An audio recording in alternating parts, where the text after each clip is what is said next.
Welcome to BAM It with John Michael and Mari, covering all things business, accounting, management, marketing, and IT, the place where businesses and entrepreneurs find the forest through the trees.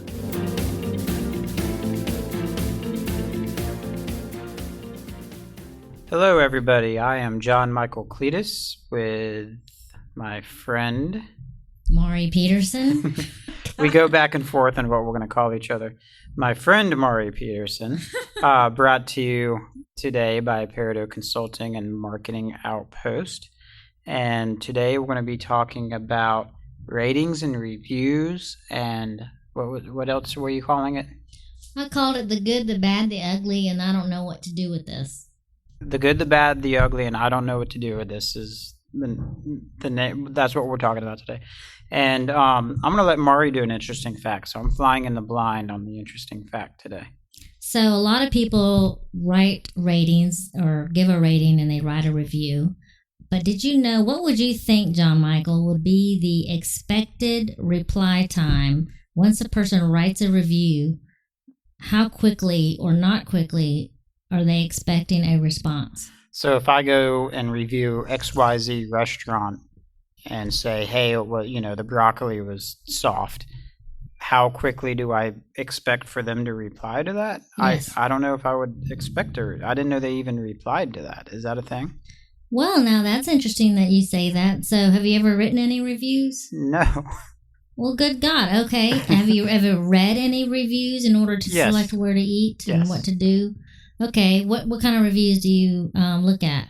Well, anytime I'm buying a product, I'll read the reviews to see what it is, see if there's anything. So a lot of my product purchases, not so much. Maybe I should. I think that's just a weakness in me. I think, restaurants, I don't necessarily Google before I go to a restaurant. I just say, oh, let's go try that restaurant. Mm-hmm. So when you go out of town, you don't look up reviews for a restaurant that you're trying out for the first time? No, but I know I'm probably unique in that. You are definitely unique. So the response time, expected response time, is within an hour.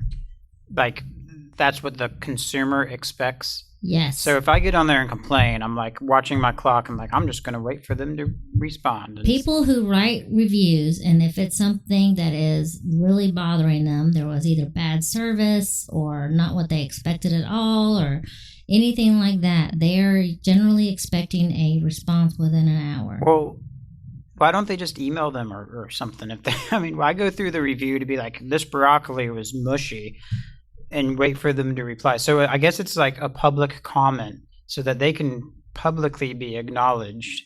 That's true. And I will say there are certain businesses that will prompt a response faster than you emailing them, because now they see that other people who are potentially coming or going to that place of business or buying that product are going to see that review.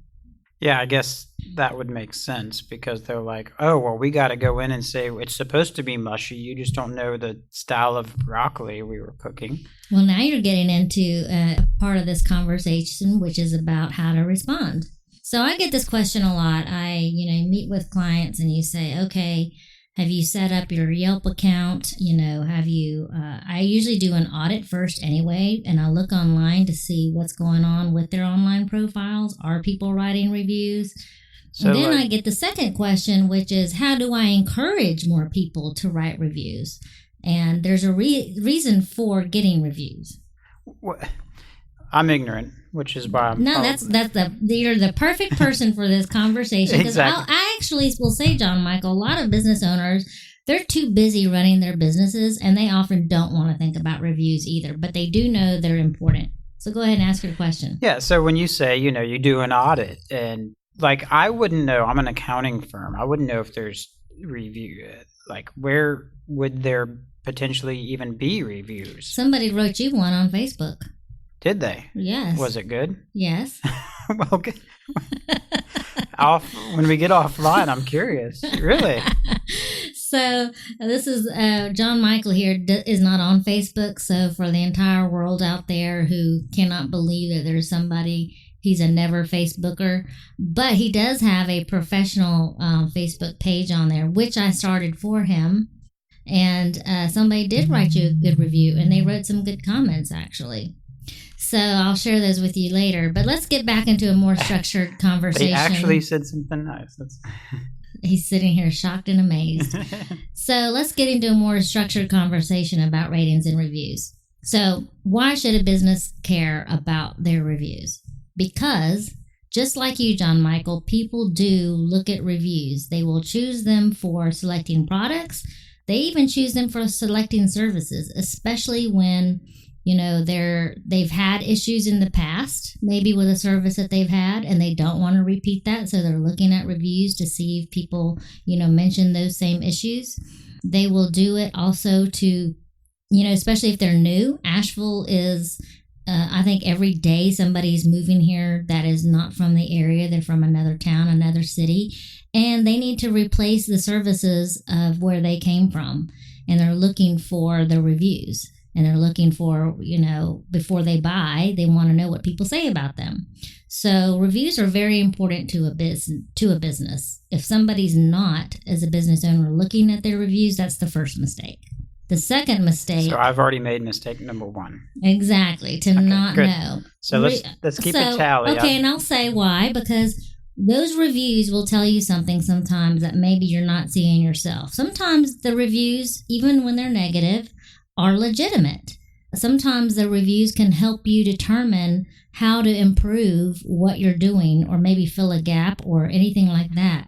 Well, I can totally see obviously the merit in the reviews or the want of the reviews. I just didn't know that, you know, just where you would do the review, right? You mentioned Yelp, and that's just a website. So people can write reviews primarily you see them mostly on these platforms. Google, there's Google reviews. They can write that on your Google business page. They can write them on your Facebook business page. They can write them on your Yelp review. So Yelp is also like TripAdvisor, but more professional services and businesses. So people can go on there and write a review. They can write a review on Nextdoor. So if you have a professional profile on the Nextdoor app, and that's a very local, highly, highly targeted to your neighborhood, they can write a review on that. They can write a review on any myriad of platform where they have a network of memberships or people that are following their content. Generally, there is a way to write a review. You can write a review on Foursquare, on Houzz. Houzz is mostly about related to homes. And so if you're a landscaper on Houzz, an interior decorator on Houzz, a contractor, people can write reviews there. So there's all kinds of places to write reviews. So I can see that if you're not on one of those, but your competitors are, and even though it's obviously you want good reviews, but I can also see why you want to be in those places to potentially have a review. And I guess you're going to want to have reviews so you pop up for those people that are searching for you, because I guess it is a common thing that a lot of people just start with the internet first when they're looking. That's right. They start their search for anything that they want, pretty much, where they're going to stay, what they're going to do, what they're going to eat, who they're going to hire, what they're going to buy, what they're going to wear, every single thing like that, where they're going to send their children to school. All those things, they go online. And if there's a way to have a profile, then generally there's a way to write a review. And so people look at those. Reviews can be very, very good. They can help your business a lot. You can be a very small business, but if you have a lot of good reviews, you can generate a lot of traffic. So reviews do help in that organic search. And people talk about, how do I increase my search engine optimization? You hear that a lot. Well, get a lot of Google reviews. So there is a hierarchy in reviews. The two most popular places, of course, are Google first and then Facebook. But it also helps to have a review on Yelp and any industry-specific platform. So like I was mentioning with Houzz, or, anything that is another specific one. If you're a contractor, I'm sure there's a platform to put that in there. So I guess in that sense, you want to encourage the reviews. Yes, and I get that question a lot. They'll say, well, Maria, how do I get people to write reviews? So now what people are doing is they are emailing anybody that they know has been a customer, and they have they put a link, in that email. Hey, if you were really happy with our service, please share and write a review here, and that helps. So the key line is, if you were happy in our service, not like if you were not happy. Well, if you're not happy, the business would prefer that you send it to them directly, as you mentioned at the beginning. But that's not always the case. People want other people to know about it. And sometimes businesses are way more hasty about fixing a problem if it's on a public platform. Yeah, I've definitely, just being a person of the internet, seen examples and situations of Yelp reviews or whatever review, and the business owner getting in an argument, for lack of a better term, an argument with the customer over a bad review. Aired publicly over well, this. Well, that's a negative thing. So we're going to talk about that specific law that has put all the not onus, but has given all the credit to the consumer and hardly any to the business. So there is a law about that, and that businesses should understand what that is. Like an actual law. Yes. So we're going to get into that, but let me first ask you another question. So how many businesses do you think, what's the percentage that respond to reviews? What do you think? 25%. Wow. You are way off. 40%. 40% respond to reviews. Yes, and that's actually a low number because every business should respond to their reviews. Yeah. So you should. So you should. Is somebody even positive or negative, or just positive or negative? So here's the thing, and especially the way I feel about it, even with positive, what it takes for somebody to write a review is they have to stop in their day.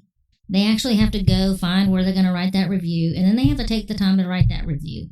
So they actually took some time out of their day to do that, to share it, whether positive or negative. And you should acknowledge that action. Just at least acknowledge the action that, hey, you wrote that and thank you. Or we are aware of what you have just told us and we're going to address the issue.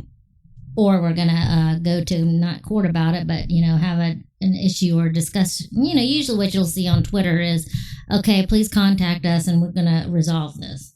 Yeah, if it's something that was like, I ordered a pair of shoes and there was only one shoe in the box, then they may contact them and say, well, contact us, we'll send you the other shoe. So, and the other thing is that people can write a rating. And what they have also found is that businesses that respond to reviews get higher ratings. So what's the difference between a rating and a review? Is there a difference? So on Google, you can just give it a rating, a 1 to 5 star. Oh. You don't have to write anything. You can just say, this is my rating for this business. But if you respond to actual reviews that people write, it looks and it appears that you actually get higher ratings as well. Okay. So the reason why businesses should respond to reviews is, one, once you're aware about whatever bad thing it is that somebody wrote about, you can actually turn that into a good thing. So you can actually say in a public forum, just as much as that person wrote that publicly, hey, your bathrooms were dirty, you can actually respond back and say hello and thank you. You want to personalize it. Thank you, John Michael, for letting us know about our bathroom issue. And we've already sent somebody in there to address that, and we're going to pay more attention to that. Then when other people read that, they go, wow, they acknowledged it, and they're going to do something about it. So you can actually turn a bad review into a good one. Number one. And it's probably not a good idea to be like, well, you were just there on a bad day, and our cleaning, you should have come on Monday because that's when the cleaning lady comes, and you were there on a Sunday night, so that doesn't. You just gave an example of how not to respond to a review. If you're going to respond that way, you just shouldn't even respond. Number two, if you actually do acknowledge them, sometimes they turn around that same customer and becomes your advocate, because they appreciate the fact that you addressed it and they're forgiving. People are forgiving. So if you say, that was a really a bad mistake on our part, we realize that, we've been so focused on our food or whatever, and we did not pay attention to that, and boy, we are now, then, that person might turn around and say, I really appreciate that. I'm going to go back there again. So you can actually also turn a bad customer into an advocate for you. So the key is acknowledge, be humble about it. Don't be combative or defensive. Correct. What about if the customer clearly is just wrong, or they're just bitter? Say they are just mad because for whatever reason, and they're like, "I'm dispute that. I'm going to go and review and give you a bad review." And unfortunately, that happens a lot. Actually, even bad reviews are written by people that have never even been to your business. That happens as well. So you can dispute those, and you can dispute it with the platform that that review exists on. One of the things in disputing a review that businesses should do is keep good records. So if you don't have those good records, it's hard to dispute that review. Some places have cameras, at least you can refer to that. Some places have good receipt keeping, they can say this person was never in my business, on that date and time. So the platforms that those reviews are written on, they do have an obligation. And because of the fighting back from businesses with this problem, they have gotten better about it. Yeah, I mean, I can see it totally tanking a business if I was like, you know what, that guy cut me off at the post office, and I know he owns X, Y, and Z restaurant. I'm just going to go on and say I found a dead mouse in my milkshake. Yeah, and unfortunately that does happen, which is why that's another reason why businesses should read their reviews. Yeah. If you're a business and you have not even gone to look at them, well, that's a big mistake right there, because you have no idea what people are saying. But the third thing that I find the most interesting is that the reason why you should respond to the reviews and read them is you will gather some insight and some intelligence that you can actually use. So let me give you an example. One of the hottest selling hot pots on the market today. Everybody asked him, I saw this on CNBC, how did you develop this hot pot that has become all the rage? You're not a name brand. You came out of nowhere. How did you develop this hot pot? What's a hot pot? I just have to ask. It's an instant cook, kind of like a crock pot, but that's slow cooking. This is an instant. Like an electric pot? Yes. Oh. Yeah. Like, so it'd be good for colleges? Yes. Okay, I got you. So it's good for a lot of busy families as well. Yeah. Yeah. So anyway, back to the thing. The way, he became a multi-millionaire because he sold literally millions of these hot pots. And everybody said, where did this come from? And you know what he said? What? He said, before I developed this hot pot, I read every single review on Amazon, and there were like 9,000 something reviews about every kind of hot pot out there. So before he developed his product, in his product research, which I will tell you most marketing firms wouldn't have done, they would have done some industry thing and trend thing and customer demographic thing. But what he actually did was he went out and read every review on Amazon for every hot pot product out there. And then he made a note of the things that people didn't like and what they did like or what they wanted, but that it didn't include. And he built his hot pot around that information. Wow. And that's how he became multi-million-dollar hot pot man. So I guess that's an illustration how these reviews can just be market research, like for your own business. In your hands, like on your desktop. You could go read your competitor reviews and say, hey, they keep complaining about, my accountant never returns my phone calls. It takes like 2 weeks. Well, if you read that over and over again, you could actually leverage that for your own business. So another example of this is, I'm not going to say where, but I went into a local business and they have great food. All right. They have great sandwiches. And I was like, wow, I'm going to go back because I'm the opposite. I want to share good information with other people. So I do write reviews. And like you, I never write a negative review online. I will send that directly to the business and see how they respond. But I was going to share this positive review. So I go online, I search the business, and I see these bad reviews. And I'm like, what's going on? So I read the reviews. The reviews had nothing to do with food. The reviews were about the fact that this business won't even provide salt on every table. They will provide no napkins. They keep a little small set of napkins behind the counter, and they had no ice. They wouldn't do the basics that people just wanted in, this sandwich shop. Now, if I was a business owner and I saw that, I would say, wow, I have great food, but people complain that they can't get this basic stuff. So maybe I need to turn around and do that because that stuff doesn't really cost a lot. But they don't realize that it is really irking people.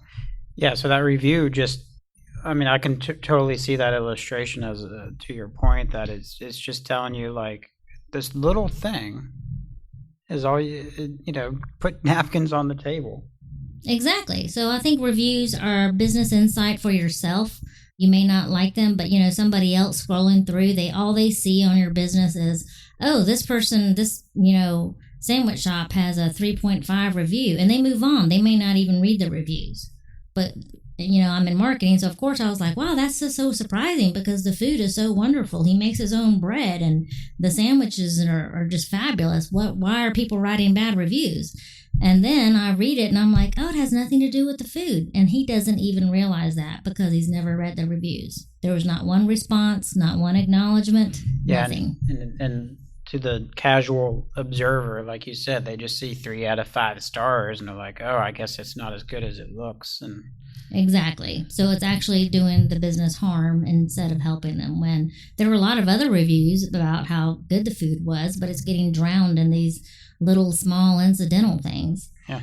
So then the other question I get is, who should be responding to these reviews? Because I don't have time, if I hire somebody. So personally in my business, what I do is I respond to reviews. I usually know my businesses very well. But if it's very specific and somebody says something that is very specific about their service or product or that place, I call the owner and I say, hey, this is what we got, or I text them, whatever it is, but I'm usually in direct contact with that person. And I say, this is the review you got, and let's see, how do you think we should respond to this? Because I'm not going to just respond and go, oh, hey, sorry, on behalf of that business. So make sure that whoever responds, especially when people are specific, is very knowledgeable about the situation. Well, that, and you want to let the owners know so that if it is, this person is giving you a bad review for not putting napkins on the table, so the owner knows to put napkins on the table or to have a reason why there were no napkins on exactly. And sometimes I actually let the owner know when there's a consistency in the reviews. And I will say, hey, did you know that for some reason the bathrooms have been really terrible? I mean, people write reviews, surprisingly, a lot about bathrooms. They go into a restaurant, they want a clean bathroom, so I've seen that too. And so you have to be able to say to them, hey, or if they're getting bad service and you see that, repeatedly, then that means that's something you need to address in your operation. So I might say, hey, what's going on at the front desk? Because people are talking about how they're getting treated, and it's not just one person. Yeah. So that co-ed bathroom with glass stalls was a bad idea. Exactly. So that's who should be responding to reviews. Now, the next question I get is, how do I address reviews? How should I respond? Well, evidently you should respond within an hour. It's not always possible. Yeah, we talked about it some, but obviously, being forthright. That's correct. So one thing is, believe it or not, if you have 0 negative reviews, that actually works against you, because now people are wondering why there's not something negative. Do they have paid reviewers? Exactly. And you know what? There are paid reviewers, but even Amazon is starting to purge those reviews out of their system. So yes, there are paid reviewers out there. But the first thing you should do is put thought into your response. Don't just use a template. So there are businesses that will use a template, and you can see that. If a business has 700 reviews and they all sound the same with just a slight tweak, then you're not really putting thought into it, and people see that. Like a robot response. Thank you, enter name, for your review. And there are companies that do that, and that's not a good idea. Number 2 is, if somebody put something in there more than just a rating and they actually wrote quite a bit, acknowledge them. So use their name. You see their name on the review. Say, hey, John Michael, thank you so much for, sharing your feedback with us. That's something that it's easy for a business to do. Just take the time. If they were standing in front of you and telling you the same information, you would acknowledge them personally, correct? Yes. Yes. Okay. And the next thing to do is, if it is an issue, then you need to, before you respond, go track down that information. So confirm it first. As I said before, sometimes that consumer or customer isn't always right. So you also don't want to throw your own people under the bus by assuming that every negative review is something that your employees did. So always confirm the facts before you go talking about the facts or acknowledging them as true. Yeah, so I can imagine a scenario where, they say there's no napkins on the table, and you're reading the review and you look up over your restaurant and there's napkins on every single table. So you're like, what are they talking about? Then you look, they came in, say, on a Saturday night, and you're like, well, that was the night I take off and my staff was there. So you call up your staff and they might be like, yeah, we were closing at 9, so it was 8, it was dead, so we went ahead and cleared off all the tables, and these people came in last minute, and we just didn't think to get the napkins back out or something like that. And to your point, confirm the facts, and that might be a scenario. Or it could just be like, oh, we need to get napkins, we don't have them. That's correct. And then the other thing too is some people, they do really relish writing negative reviews for some reason, and they like to see that response. But I will also say that a lot of times the public, your other advocates, will come to bat for you. So I saw a situation where somebody wrote a bad review about a local business on Nextdoor. Now, Nextdoor is great because it's hyper local. You can only join Nextdoor within your neighborhood, and then the people in that neighborhood who are also on Nextdoor see those reviews. But a few months ago, I saw a review about a local business, and they were very negative about it. And then what I saw after that was about 50 other people that came on to that same review and responded and said how much that their experience was not like that. And in the end, after all of that had been said and done, people were going back to that person that wrote the review and said, you shouldn't do that here. You should have taken that up with the business owner first, rather than impacting their business by putting this here when you had not confirmed or hadn't even tried to talk to the owner, and you just came here and started saying these negative things. Because the overwhelming response was evidence that, hey, either there was a massive misunderstanding or something else went wrong, but everybody came to bat for this business. So sometimes, your advocates will also help you out. And I have seen that happen with more than one business, where somebody writes something and everybody else will come out and say, that's not the situation that I experienced. So reviews can go back both ways that way. I can see, where depending on the industry, reviews being more important than other industries. From my examples like that, in some ways, frankly, reviews are scary, because you could be just starting this new business, and you're just really trying to get this donut shop off the ground, and it's great. And in that first review you get just happens to be a terrible review that may or may not be accurate, may or may not be an easy rebuttal. But that one thing potentially could destroy your business, and that's scary.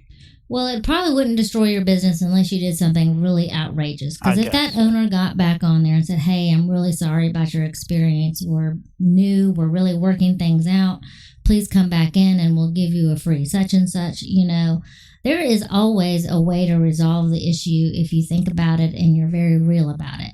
But now, if that person never responds and never acknowledges, then yes, that's probably setting a path toward a negative profile for that business, which is what you don't want. So it just, again, reiterates the point of being aware of your reviews and the forums of which the reviews are.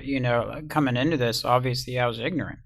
And I need to look and know that I'm getting reviews. And if something positive or negative comes in, you need to be aware of that. So at least, how often, if you don't have a paid, monitor of your social media network, how often should these people be checking for reviews? And I guess they should check and see if they even have a profile anywhere, or like Nextdoor is an example. Maybe there might not be a way they can figure out about that review if they don't live in that area. Well, they probably can, but most of the time that's why a business nowadays needs to understand that. I have a platform that I actually use that pulls in all reviews from over 180 aggregate sites. Wow. And that will notify me when there's a bad review somewhere. So that's one thing to do, but the most basic thing that a business can do is say, hey, let me just check the 5 major platforms, because that's really what's the most important, and see what people are writing about. If you're on Nextdoor and somebody writes you a bad review, and they know you because you're a local business, they're probably going to call you. Somebody's going to call you and say, hey, did you see this bad review? And then you can address it that way. But you're right, it's hard to know, but I would say at least check, the top 3, Google and Facebook. And if you're on Yelp or TripAdvisor or something like that, check those places and stay abreast. And then you can actually opt in to get notifications. So if you're on TripAdvisor as a business and you've claimed your profile, or on Yelp or on Google or on Facebook, it's going to send you a message anytime you get a review, bad or good. And, for the most part, I would assume, I don't know if we know the stats or not, but for the most part, I would assume that most reviews are positive. And, I don't know, though. Maybe not. Does it take more gumption to go on and say, hey, that was great, or to go on and say, hey, something was really bad? Maybe it's easier to do a bad review than it is a good review. Well, do you mean easier from a technical perspective? No, easier is not the term I meant. Like, there's more motivation to do a bad review than a good review. Is that true? Well, I think it depends on your personality. So I think, like I said, there are some people that seem to get, a certain relish writing bad reviews and being highly critical. And that's just sad for that person. But I've also seen that person called out in public, and people will say that because they'll actually look you up and say, geez, every time you write a review, it's always negative. So I guess let me rephrase that. In all your experience in reading reviews and looking at reviews and monitoring reviews, are they overwhelmingly more positive than negative, or? Well, for my clients, yes, because I have great clients. Yeah.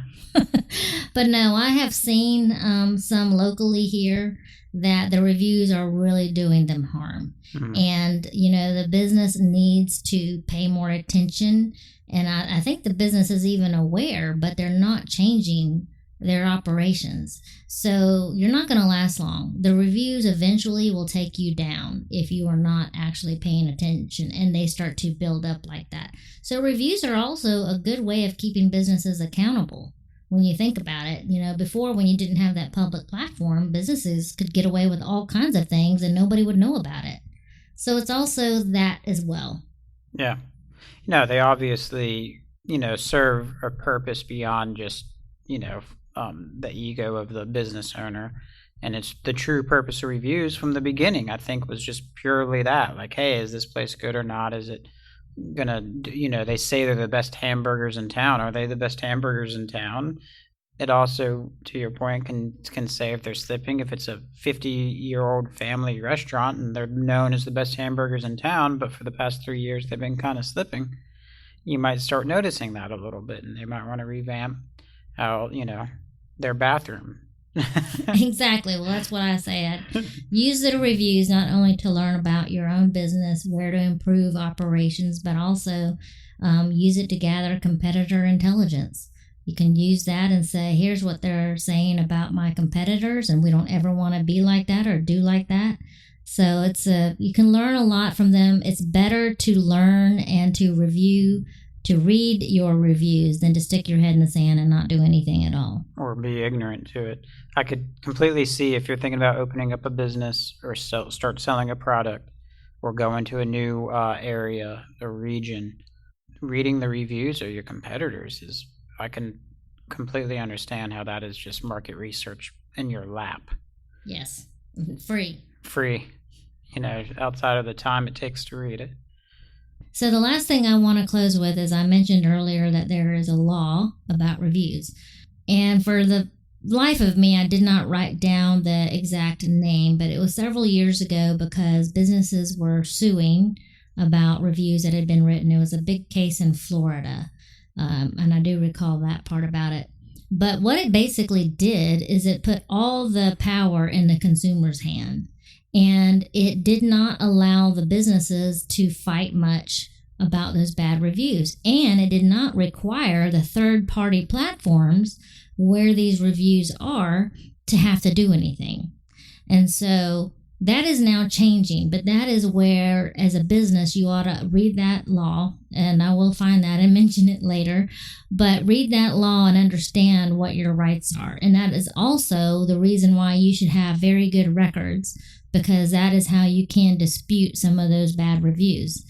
But in that situation, so for example, Yelp or whatever, now they're a lot more accountable and they take those bad reviews very seriously. Now it's actually getting harder to write a bad review because actually Yelp will they look at your profile, they look at other reviews that you've been writing.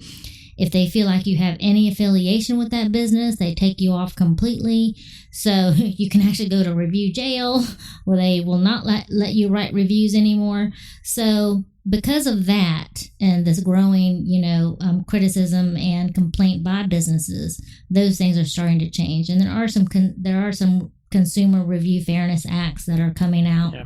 That are being tried to be passed. Well, I could see at a certain point at the base, there's just a freedom of speech. I mean, you have the right to say whatever, but the line gets drawn when you're on a forum and you're degrading. But that law obviously errs more on the side of the freedom of speech. This is common advice, but my mother would always give me the advice, and I try to adhere from it as much as I can. But the advice is kill them with kindness. If you have somebody that is being mean to you or reviewing you badly, and it's a negative review, if it's something that you completely think you're innocent to, the best, in my opinion, approach to that would be in a forthright, humbled, and kill them with kindness and dissolve the situation instead of getting combative with them. Okay, so now, John Michael, now that you've listened to all this, are you now going to pay more attention to your reviews? I am. I was playing ignorant to an extent. I'm 95% ignorant to it, but I definitely know the merit now in paying attention to reviews, yes. But on that note, we want to thank you guys for joining us today, and please be sure to review this episode about reviews. For more information on who we are or this podcast, please visit www.bammit.com. That is BAMM-IT.com. And the next podcast is going to be about forensic accounting, business fraud, prevention, detection, fraud schemes, fraud examinations that I've done, or different types of fraud examinations. So it'll be fun. All right. Thank you. That sounds like a lot of fun. It is a lot of fun. Here you are in your sarcasm again, Mari. I can't help it. All right. Thank you. Thanks. Bye. Bye. The information, opinions, and recommendations presented in this podcast are for general information only, and any reliance on the information provided in this podcast is done at your own risk. This podcast should not be considered professional advice and is for entertainment purposes only. The hosts and guests of this podcast may make terrible attempts at being funny, and this podcast does not defend the merits of this humor, nor does it guarantee that the humor will be successful. It is not guaranteed that you will find this as entertaining as the hosts find themselves.